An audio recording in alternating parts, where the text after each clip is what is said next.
कारवा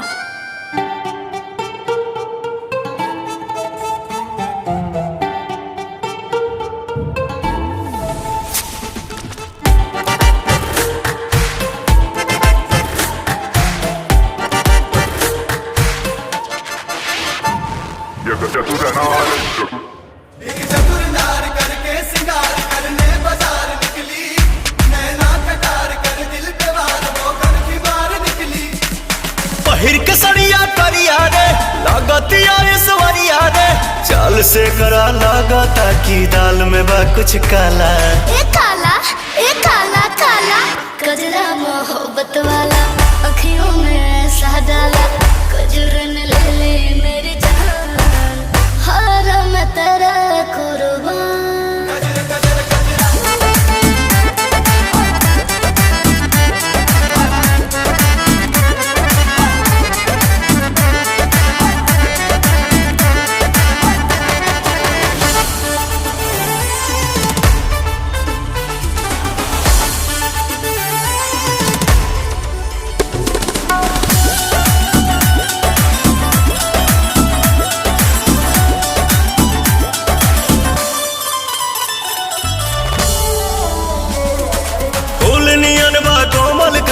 हुस्न का जलवा सब पे छाया, हम तो पागल हो गए नीर ऐसन तोहरा रूप के माया।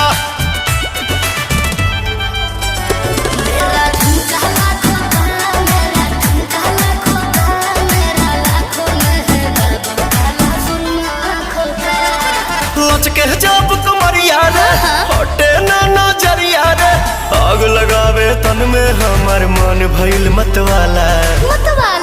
मतवाला वाला कजरा मोहब्बत वाला, अखियों में ऐसा डाला कजरन ले ले